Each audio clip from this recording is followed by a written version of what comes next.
Welcome to Trials 101. The next 4 lessons will give you an introduction to the basic skills you'll need to ride a trials bike. The first thing I'll teach you is throttle control.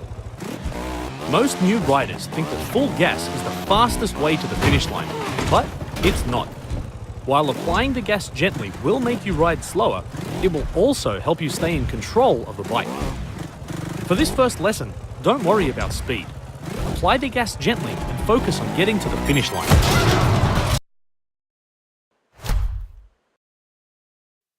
In the next installment of Trials 101, we're going to learn the basics of leaning. To truly master trials riding, the rider and bike must work together to overcome difficult obstacles. In this lesson, when going up a slope, lean forward over the handlebars to stop the bike flipping. Equally, when riding downhill, it's wise to lean backwards for the same reason. If you concentrate on your leaning and use throttle control, you'll find a steady rhythm through the track.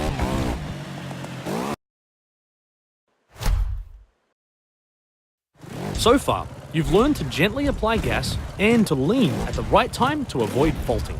So the next technique to understand is mid-air rotation.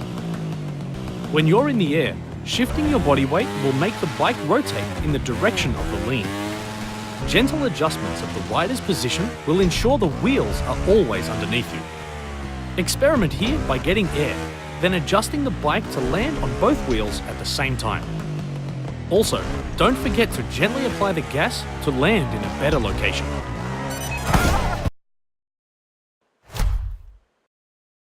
This is the final Trials 101 lesson, flow. Maintaining a smooth flow through a track is key to getting a faster time. On this track, I want you to combine everything you've learned so far. Lean forward to go up the first ramp, then only apply enough gas to land on the downward slope. While in the air, rotate the bike to ensure you land smoothly on both wheels and repeat this until the end. Your goal is to maintain a smooth flow through the entire track. Good luck!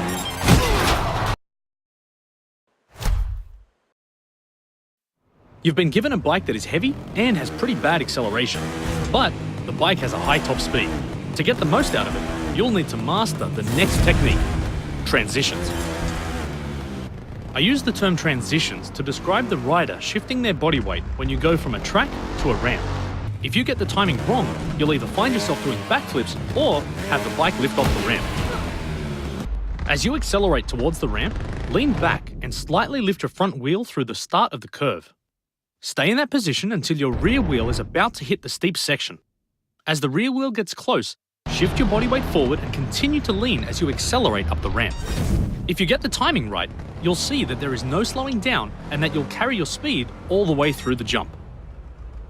What you need to be focused on is where your front wheel is as it moves through the transition. If you dig your front wheel into the ramp, you'll see the load on the front suspension increase significantly. The suspension will react to this by pushing back and lifting the front wheel off the ramp. If you lift the front wheel just enough to avoid those significant suspension loads, you'll notice a smooth transition onto the ramp. Slight changes in the timing of your bodyweight shift can have a huge impact, so be patient when you're practicing. Speaking of practicing, now it's your turn. See how far you can get, and remember, you can always come back and improve your grade another time. So far, you've been focusing on going fast and climbing into the air, so it's probably a good idea that we discuss landing in more detail. Normally, this isn't too difficult as you just make sure your wheels are underneath you, but there is one situation that requires more skill: uphill landings. This technique is very useful as you'll find increasingly difficult examples as you continue your journey. The key elements of this technique are rotating your bike to make sure you land correctly and then only using enough gas to steady yourself before moving on. The bike rotation is achieved by leaning from side to side, and your aim is to get your wheels to land at about the same time. Just as the bike meets the ramp, lean forward to get your body weight over the handlebars. This will help you get balance and grip. You'll want to press the gas hard enough to stop you rolling backwards, but gentle enough to avoid lifting your front wheel. This is a skill, and you'll need practice before it comes naturally. The most common mistakes riders make is to either accelerate too hard and flip backwards, or to lean too far forward, which will lift the rear wheel into the air. Trust me, you don't want that to happen. Speaking of that, if the rear wheel lifts, you've got no power. If this happens, tap the brake. This will bring the rear wheel down, and you can then use the gas to get back under control. The next track we've created will definitely test what we've covered, especially at the higher grades. Focus on the technique rather than going fast, and if you get stuck, you can always ask for help.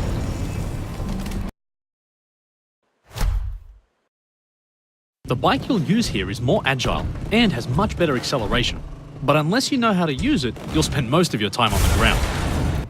This next lesson is focused on getting you familiar with the new bike's handling and to teach you one of the key riding techniques, the bunny hop. A bunny hop is where you'll use your body weight to make the bike jump over large gaps or up to higher ledges. The bunny hop is the most important technique to learn, so even if you've skipped over other lessons, pay attention to this one.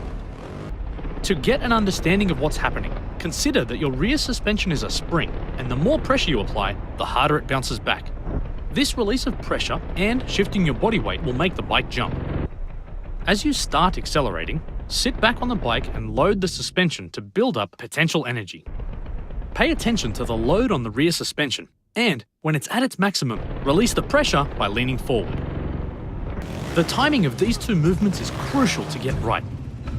Experiment with slight adjustments of the timing of each until you feel confident with the bunny hops you're performing.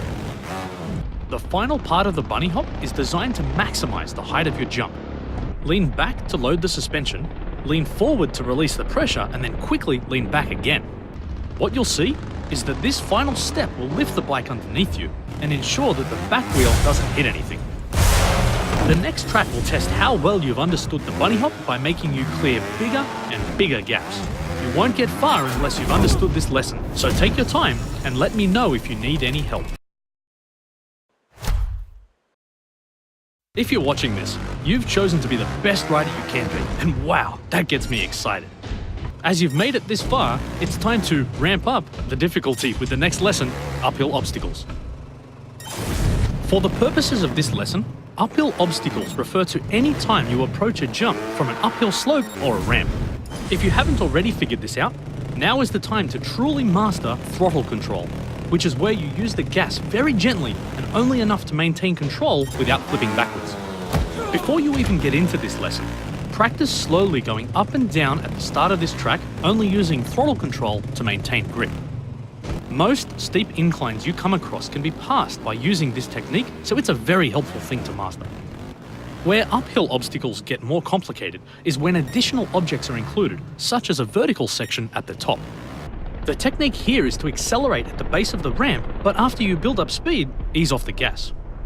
Only when your front wheel has cleared the obstacle, lean forward and you'll get over the object. If you hold gas all the way to the top, you'll be pushed backwards, and as you'll learn, sometimes going slower will actually be faster.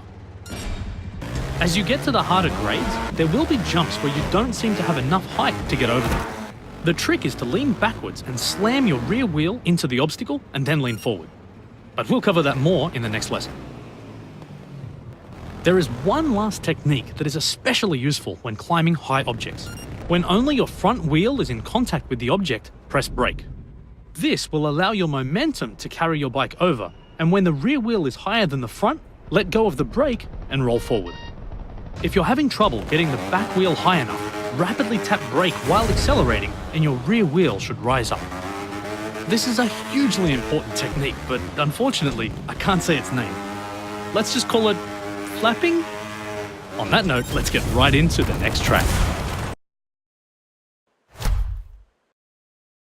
When you start riding more difficult tracks, you'll usually find a jump that you look at and say, that's impossible.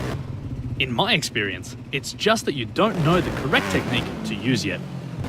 One of the most common examples is the subject of the next lesson, flat obstacles. This technique focuses on passing an obstacle from a flat surface. This is more difficult as there is no ramp to assist you, so you'll need to use a different approach. When the obstacles are round, performing a bunny hop and leaning forward is often enough for the smaller jumps, but that doesn't work for square objects. If you try to bunny hop, you'll find it increasingly difficult to climb that height. So the tip is to slam the rear wheel and bike frame into the corner of the obstacle and then lean forward. If you get this right and with enough speed, your momentum will get you up and onto the obstacle. As the obstacles get higher, you'll have to do more to get the extra height required. Prior to performing a bunny hop, lean forward. What you'll notice is that when you lean back, there is extra pressure loaded on the rear suspension, and as we've covered previously, this increases the height generated from the bunny hop. When you combine leaning forward before the bunny hop and slamming your rear wheel and bike frame into the obstacle, you'll be climbing things you never thought you could. For the maximum height on a jump, rather than just leaning forward, performing an endo before the jump will give you a huge boost. An endo is performed by leaning onto your front wheel and balancing before the bunny hop. When you lean back for the bunny hop, you'll get a boost from the additional pressure on the rear suspension. That's good to remember, as you'll use it a fair bit now that you know about it. As any good professor knows, a lesson is only as good as the grade your students get, so make me proud. And as always, if you're struggling, you can ask for help. But don't forget to go back and improve on the prior lessons as well. Mastering the bunny hop is very important. However, there will be situations where one isn't enough. At times, you'll need to string a series of bunny hops together to maintain your speed and clear a larger gap. This technique is known as consecutive bunny hops. As this technique is about maintaining your speed while performing bunny hops, I'll assume you've already obtained a high grade on the bunny hops lesson. If not, I'd strongly suggest you attempt that again and only come back here once you've achieved a B grade or higher. To start this lesson, we'll perform a bunny hop as we've covered before and focus on the second gap. The key to this technique is to use your bike's rotation and the force from landing to create the load on the rear suspension. Sit back on the bike and land with your front wheel slightly earlier. Doing this will put the maximum load on the rear suspension, and when you hit that point, shift your body weight forward and perform another bunny hop. Lastly, remember that this technique is about the bunny hop and the next landing, so plan ahead and know how you want to land before taking off. As you progress through the grades, the technique is the same, but you'll have to slightly adjust your landings and link a number of jumps together. It won't be easy, but if you remember what we've covered and practice, I know you can do it. Now, show me what you've got. This is an advanced technique that requires balance, perfect timing, and has little room for error, so you can't say I didn't warn you. Welcome to the final lesson, rear wheel bounce. When you accelerate, only the rear wheel is powered, and therefore, only the rear wheel needs to be in contact for you to continue through a track. This technique is very similar to the bunny hop which we've already learned. However, when you compress the rear suspension, you have to manage the balance as well. Your aim is to ensure that the weight of the bike is evenly distributed, with the rider on one side and the front wheel on the other. If you've tried this before, you'll know it's easier said than done.